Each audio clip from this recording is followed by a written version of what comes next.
Taga saan po kayo? Tagal po. Taga Bulacan po. Ah, layo. La Union ako. Sa Bukawi. So, anong naghahanap po kayo ng ano? Baka nagtataka kayo mong initin ko dito. May ano yan na disgrasya din kasi ako ng motor. Nung last December lang. Ayan kasi kamumotor nyo. Kaya pati ako binangga. Hindi ang may kasalanan tricycle. Nagmamadali kayo. Saka may kasalanan din. Saan kayo nag-work saan? Dito sa Makati. Kargador. Okay, no problem. Pangal na trabaho po yan. Na bagay. Kayo po, saan mo kayo sa La Union? San Fernando. San Fernando La Union. Hindi ko pa narating yan. Pagudpud pa lang. Ano po ang hinahanap nyo, ma'am? Kaibigan. Balo po kayo, ma'am. Balo? Oho. Ako balo ako sa buhay. Ah, bahalo kayo sa buhay. Naku, delikado yan. Nag-abroad kasi yung asawa ko. Nakalimot. Nagkasakit ng amnesia. Hindi na nakalala sa amin. Alam nyo, magkabalikan pa rin kayo. Come here, Toby. Negative na. Malabo na. Kasi nag-asawa na siya eh. Ah, nag-asawa na. Stay.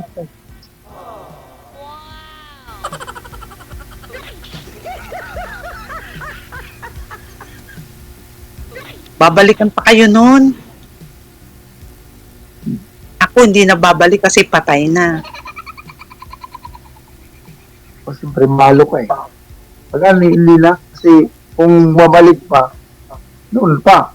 Eh ngayon pa na ilang years na, halos 8 taon na. Anak niya hindi niya nga nakukumusta eh. Yung pang bumalik. Ah, ilan po anak nyo? 4 yung anak namin, 2 babae, 2 lalaki. Oh, ang dami. Isang 22 at saka isang 18. May elementary pa ako, 2 nag-aaral. Elementary, 2 lalaki. Okay lang. May binigay sa akin eh. Nasa iyo lahat. Sa akin lahat. Ay, hindi naman pwede pamigay yan. Hindi, I mean, walang nakuha ng asawa nyo. Baba ka nga, baby ko. Baba. Baba ka na. Ayaw niya eh. Ayaw niya naman sa mga anak niya siguro. May bibi ko ka na pala, ma'am. Ano yan? Apo mo? Anak? Baby ko. Ay! Aso pala. Yung alaga niya. Sir DJ, yung alaga niya, yung baby niya. Aso pala. Ito, baby ko. Eh, pero magkatuluyan kayong dalawa, iba na yung magiging bibi mo niyan. Sisir na. May baby na rin ako. Nasa labas yung binata na yung anak ko. Isa lang. Kasi lang anak, ang tipid naman ang asawa mo. Oo, kasi Ano yan? matanda. Control pa kayo nun? 54 years old. 55 siya. 24 ako noon. Oo, malaki pala ang ano nyo. Pagbuhat. Malaki at namin. Kami naman ang asawa ko, 11 years ang nagbuhat Namatay siya namin. ng 59 years old. Anong kinamatay niya? Diabetic. Diabetic. Parehas kami. Diabetic din ako. Mahirap na sakit yan. Oo. Diabetic at saka high blood. Wala, hindi naman ako high blood. Diabetic lang. Kaso matagal gumaling ang sugat ko gawa ng diabetic na ako. Crack pa yung shoulder ko dito. May crack. Wala. Eh, magkano inabot sa ospital yung gastos, ma'am? Nung nadisgrasya ka ng motor? DJ, wag na po nating pintahin. Masakit sa ulo, malaki-laki. Pati CT scan, Oo. ECG, Mahal talaga yun. X-ray. Oo. pinatawad ko na yung nakabangga sa akin kasi naawa naman ako sa baby niya. Wala daw silang pambiling gatas pag ipakulong ko yung tatay niya. Oh, pero may pambili ng alak, no? Siguro nag-alak pa. Yun ang Galing kasi mahirap. ako sa trabaho noon, Sir DJ. Nung tapos tayo nag-usap, kararating ko galing trabaho. Tapos bumili lang ako ulam. Ayun, nabangga na tuloy ako. Gabi po ba yun? Hapon? Hapon, DJ, mga alas 5. Ay. Kabababa ko lang yung cellphone Mm. na Saan po nag-usap ba kayo tayo nagtatrabaho, ma'am? sa real estate. Ang dami mo palang bahay. Hindi naman, nakikiano lang.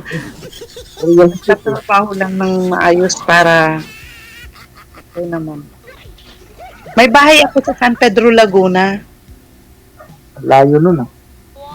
Doon yung bahay talaga namin paupahan kasi bago namatay yung asawa ko, umuwi kami dito sa La Union. Kasi nandito yung mama ko. Ang trabaho po ng asawa niyo? Architect po.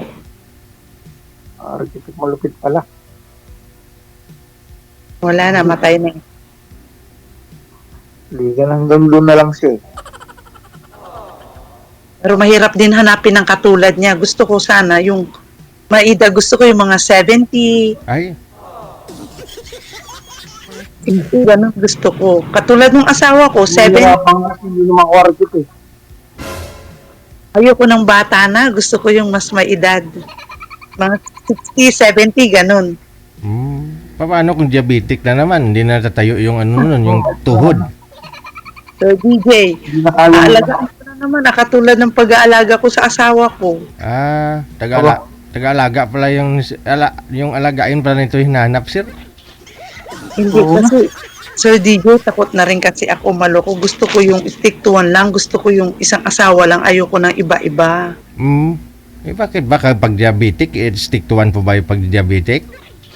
Hindi na po isipin yung diabetic, basta isipin mo mabait po yung asawa mo at ibibigay yung pangailangan mo, yung lahat ng ano sa anak mo. May kilala kasi ako diabetiko pero chick boy. Hindi naman hirap. Ano ko yung football. Hindi na daw tumatayo pero tinatalian ng lastiko ba? Ang guma. Chick boy. Kaya hanggang ngayon, idol, kita mo dalaga pa rin. Wala pa rin mahanap. 70 yung hinahanap ko, 70. 70 yung hinahanap niya, 70 years old. Mahirap hanapin yun. Pero hindi mahirap hanapin yun, 70. Kaya nga, namatay na kasi lulo ko eh. Kasi gano'n. At least hindi na yung Bakit pag bata ko.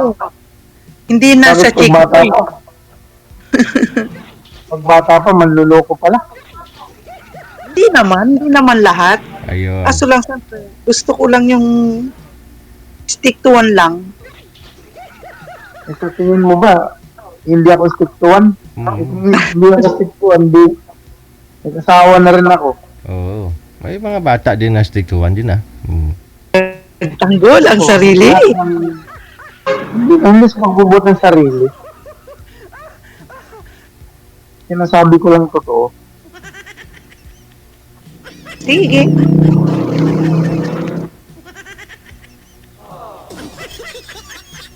Mahirap din yung paiba-iba ng babae. Oo.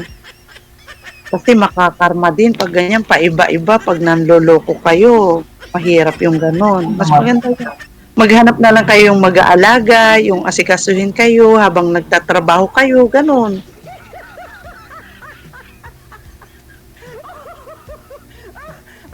Magising na Swerte ko umaga, naman kung pagkakama ng hindi coffee. swerte pala kung magkatuluyan kami. Alagaan niya sir, no? Oo, alagaan pala ako nito.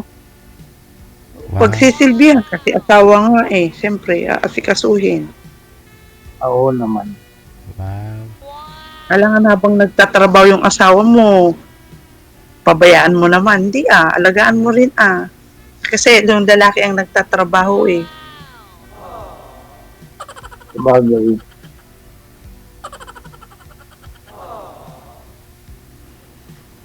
may nag-message na sa akin na nakita kita sa DJJ. Ikaw sir, kailan po kayo na-disgrasya sa motor, sabi mo? Nung last December, December. Tapos si ma'am nung nakaraang, nagpa-CT scan ka rin sir? oh, Oh. nabalian ako ng clavicle bone, Oh, balikat, balikat din. balikat, Mm. balikat ko dito. Ano? Left side. Pareho talaga kayo ni girl, no? Ano, lasing din yung motor, sir? Na nakabangga sa'yo? Ay, hindi. Ay, ikaw mismo nagbumotor? So ako nakamotor mismo. Lasing yung motor. Hindi naman, Okay, hindi naman ako nainom.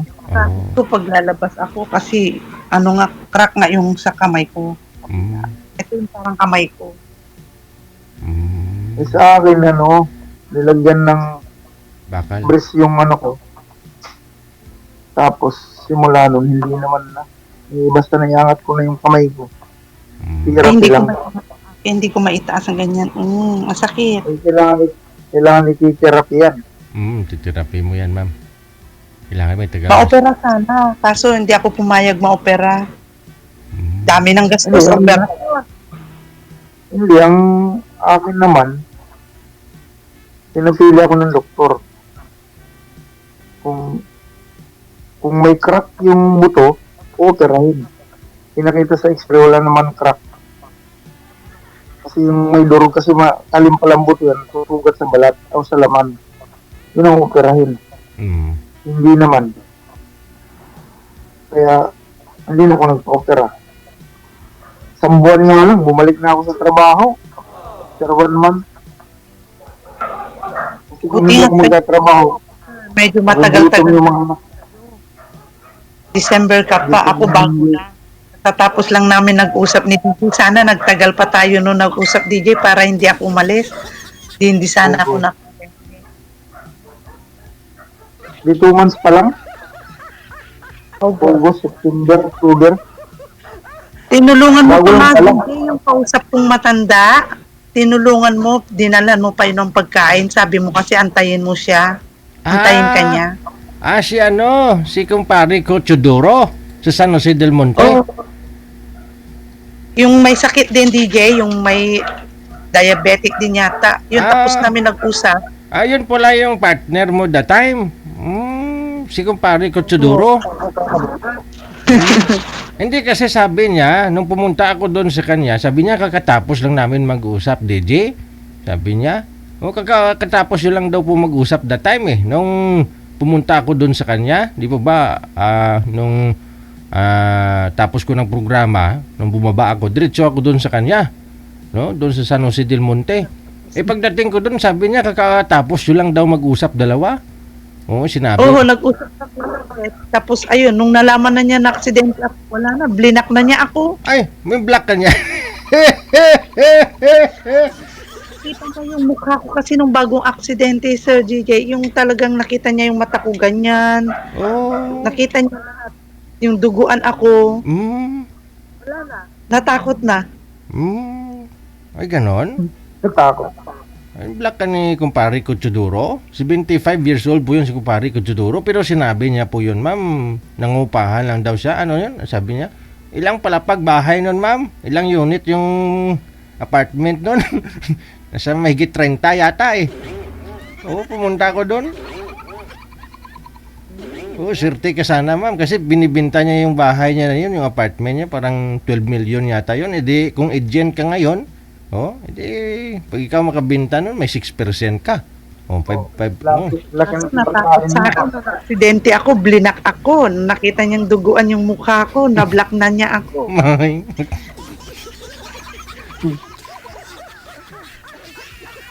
Pinakausap pa niya ako noong na-aksidente ako. Tapos kinaumagahan tingnan ko, wala na.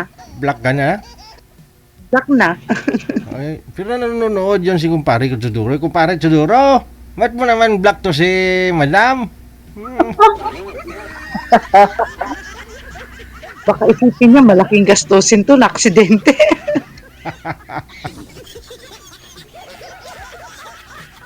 Takot sa obligasyon. Mali, okay na. Bata. Okay na ako. Importante naka-recover na, no? Bumalik na sa normal lang beauty, no? Kailangan mo lang diyan ng ano tawag diyan, yung pantanggal ng piklat ba? Yung sibo di manso. Ano naman siya, hindi naman siya peklat. Napasa lang. Pasa. Kasi yung motor niya kasi bakal eh. Lalagyan ko lang daw ng Yellow. yellow. Ulang. Ito lang ako, Sir DJ, natahi dito. Sa baba ko, natahi. Ay, tinahi din. Natahi ng kasi bumuka eh. Ay. Sus. Bumuka. Lumabas yung laman, kaya natahi ng 6. Aragoy. Ang sakit yun. Sa akin, yung mga binti ko yung marami sumat. Dapat DJ, nagtagal pa tayo nag-usap no, para hindi ako na-aksidente. Parang sisihin mo pa ako, mama. Hindi, kasi after, di ba, programa ko hanggang alas 2 lang naman ng hapon. Tapos, mga 3:30, mga alas 3 siguro, doon ako alas 3:30 kay kumpare ko Tuduro na ako. Hanggang alas 4:30 ako doon eh. So, nung pagdating ko doon 3:30, kakatapos nyo lang doon mag-usap daw, sabi niya. So, Kami nag-usap. around 4 p.m. saka po kayo na-disgrasya ng motor. That time. Ang motors. Oo. Okay. Paglabas ko lang sa DJ, kalalabas ko lang. Wala pa sigurong 5 minuto lumabas ako dito, dyan sa tapat namin. Sa kalsada. Tapos, yun. Tumayo ako sa upuan at papara ng tricycle, nabangga na ako, bag. Tama na. Bakit naman tricycle ang pinara mo? Motorsiklo, single motor ang nakabangga sa'yo? Tricycle kasi, Sir DJ, ang sasakyan namin pag pupunta kami sa bayan dito, may sumingit sigurong motor na dumaan, tapos lasing pa. Lasing ang motor, at tapos lang. Lasing yung tao, yung driver. Yun ang mahirap. Di bali, okay na. Magaling din yan. Galing din kasi, pasalamat na lang at buhay ako kasi lahat ng nababangga dyan, karamihan namamatay. So, prone talaga, ma'am. Karamihan namamatay. Oo. Ibig sabihin nun, tinatawag ka na. Magbago ka na raw. Ako, sabi niya, marami pa ako matutulungang bata. Marami pang nangailangan sa akin. Kaya, ayun, continuous pa. Nandisgrasya ako sa motor. Sabi sa akin ng kapatid ko. Magpakabait ka na daw, sir? Oo, magpakabait na daw ako. Tinatawag ka na ng Diyos. Mabuti ngayon, mabait ka Para na. tandaan mo. Uli, nagbago ako. Oh. Dati ano ka ba, sir? Hindi mabait? Hindi ako mabait dati, Sir Lidzi. Simula nun, hindi naman sa na ako na salbahis, hindi ako salbahis. Ano naman, kasi kung hindi ako, wala sa aking mga anak ko, di ba? Oh, dami anak.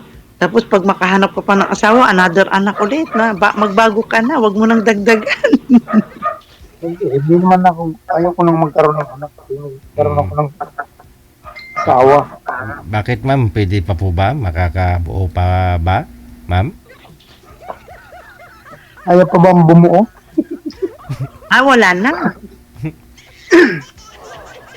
Hindi na kaya? Kaya pag makahanap ka ng bata, wag na kayong magkaanak pa. Dami ng anak, 5 na. Dagdagan pa. Kung yun lang ibinigay, di tanggapin. Ganun lang naman eh.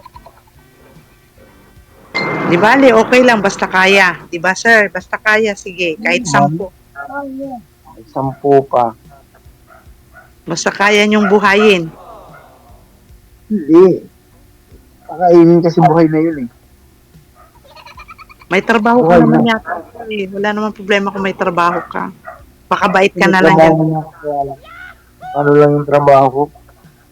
Medyo hindi naman tayo malaking sweldo. Tama lang. At least marangal yung trabaho. Oo naman.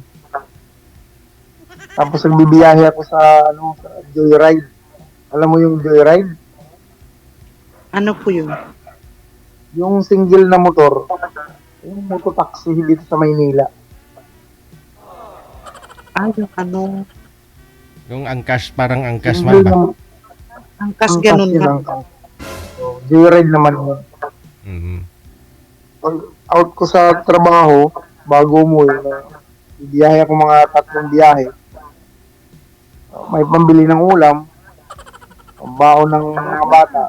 Diba? Pwede Kasya na. na yun, pang araw-araw. Oo. Taga lang, taga. Tagaan lang. Hindi ka magtataga sa buhay. Mag-arte-arte sa trabaho, wala. Alam mo yung Ayun, anak ko, nagtatrabaho na. nag-aaral pa yung mga anak ko. College Graduate yung na yung anak ko. Nagtatrabaho na siya. Siya na bumubuhay sa akin. Siya na lahat ang maano ng gastusin sa papagalitan, bata. papagalitan ka ng anak mo pag nag-asawa ka ulit. Ay sabi niya, pag mag-asawa ko, yung talaga magugustuhan ko. Hindi yung bubugin daw ako. Gugo, Lalaki kasi yung anak ko eh. Kaya yan siyempre, ka. Papagalitan ka ng anak mo pag nagtrabaho. Ay, nag-asawa ka ng bago.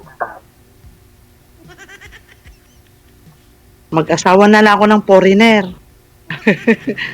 Sir DJ, baka may foreigner dyan. Bigyan mo na lang ako ng foreigner. Nasa ibang bansa. Wala eh. Purman lang. Ano lang, Sir DJ, forma. Ano? Walang Ay, matanda. Ay, matanda. Walang foreigner, purman lang. Ano din naman ng mga foreigner, wala din naman yan. Kahit foreigner na, yung iba naman dun, wala namang trabaho sa lugar nila. Oo, ripot pa. Oo. Minsan, masahol pa sa ugali ng Pinoy yung ugali nila. Baka hindi lang bugbog abutin mo dun. Salvahis din ang foreigner. Ano na matanda sa ibang bansa eh. Sa Guam, meron ako nakita minsan DJ na Oo. ano diyan kasi nanonood ako sa iyo lagi. Waiting na ko yung mga bisita mo tumatawag. Pag tinatanggihan ay sayang sasaluhin ko sana kasi siyempre ayaw nung bata tapos matanda yun. Sayang saluhin ko na lang sana, sabi ko pa.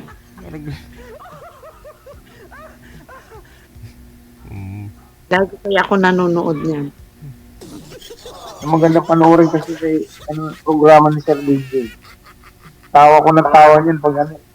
Oo, lalo na yung mga matatandang babae din na I want. Iwan. Hindi na kundi ako nag-comment sa mga kasi bawal mag-comment. Ako nagko-comment diyan sa ano ni DJ, basta tumatawa na lang ako. Tawa lang ako niyan, tumatawa. Pero yung magbitaw ng mga salita na ano, bawal yan sa amin. Huwag mo mag-comment kung ano yung nakita mo, yun na lang. Ayan na lang. Yung kagaya ng iba na kung ano-ano pa sinasabi. Basta Karamihan pag sa ano sa tawa ka na lang ng tawa. ibang bansa.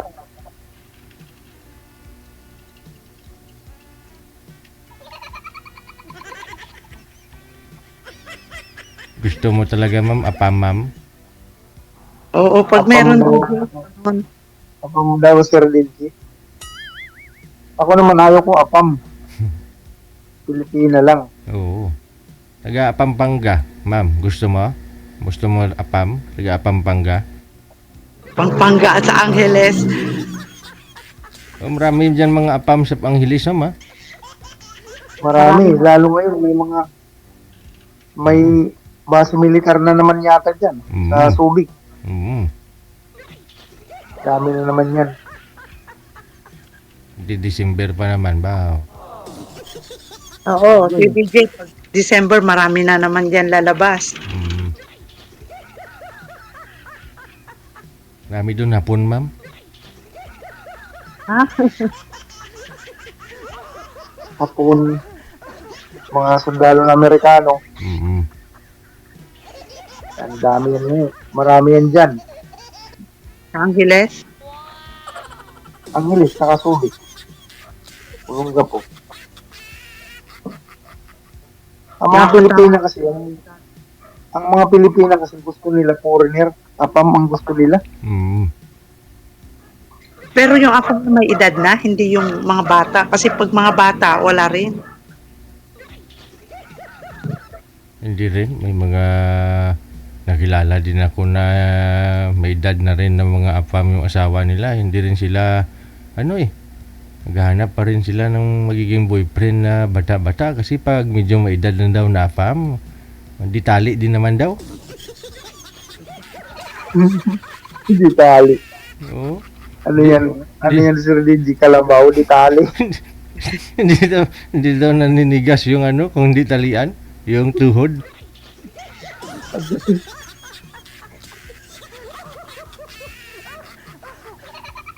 Mas maano pa rin ang Pilipino. Iba Oo. pa rin ang Pinoy. Mm. Magkilala nga ako eh. Kaibigan, May nakilala siyang hapon. Oh, dinala siya sa Japan. Akala niya sarap buhay siya. Iman. Kailangan niyang magtrabaho para makakain eh. ganun daw, Sir DJ, sa ibang bansa. Mm. Eh, akala nila masarap buhay doon. Mm. Kailangan pa rin magtrabaho. Ayod ka pa rin doon. Mm. Kung gusto mong suportahan pamilya mo dito sa Pilipinas, magtrabaho ka. Hindi ka pwede magdepende doon sa asawa mong hapon. Lalo magtrabaho. Yung sa US naman, sa US Embassy ako naka-duty. Mm. Matanda na, sabi ko, nagtatrabaho pa po ba kayo doon? Kung nagtatrabaho doon, mas mga 60 na. 60 plus. So, hindi lang isang trabaho Dalawa pang trabaho yan. Oo. Mga per hour daw doon, per hour. Ang trabaho doon. Sabi ko, mas maganda na lang pala dito sa Pilipinas. Kahit mahirap lang sa Pilipinas.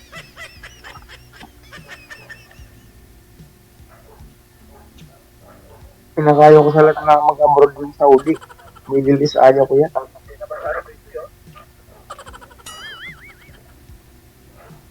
Wag na kayong mag-abroad kung magkatuluyan lang naman kayong dalawa. Guard ka sir. Oo, Guard ka sir. Tapos si madam, real estate, broker. ako na mag-guard sa real estate. Ikaw na lang Ako na lang mag-guard sa real estate niya. Oo, mga real estate. Yeah, baka may sariling subdivision ka. Ma'am, sir na doon sa security management. Para kami na mag-duty. Oo. Wala nga akong sariling bahay dito. Sa La Union. Nakikitira lang ako. Sino tinitirahan mo dyan? Dito sa bahay ng kapatid ko. Kasi dadalawa lang kami mag-ina. Kaya kaysa mangupahan kami itong bodega nila, inayos namin para tirahan namin mag-ina. Kaysa mangungupahan. Sayang. Sa mga upahan. Ayaw na Ako naman, namin, Pedro. hindi naman ako nangupahan sa Bukawi. Pabahay ng mga military. Dito Tirahan ko. sa may Bukawi, sir. Opo. Mm. Sa may Galing Makati. community housing. Galing Makati, sa trabaho mo, araw-araw ka pa rin nagbibiyahe papunta ng uwi dito sa Bukawi? Opo. Kailangan ko kasing umuwi ng araw-araw doon. Mga anak mo, no? Kasi yung anak ko na bunso, yung elementary, Mm. yung bunso, isa lang siya na panghapon. Kaya wala mag-aasikaso. Mm. Kaya uwi talaga ako to uwi. Mm. Ang layo, Makati to. Bukawi, Bulacan. Nakamotor naman, Isang oras kalahati na biyahe. Okay lang. Pa-idip-idip naman si sir. Panggabi ka naman, sir, eh. Panggabi. Mm. Nakakainip din mga 2 oras pagka yung wala nang ginagawa. Pwede na rin. Paano na? Connected na rin kayo sa isa't isa. Pagpatuloy nyo lang ang pag-uusap ninyo off-cam, ha? Thank you so much. Wanted, sweetheart. Oh, bye-bye. Okay, sige. Wanted, sweetheart. Wanted, sweetheart. Yeah.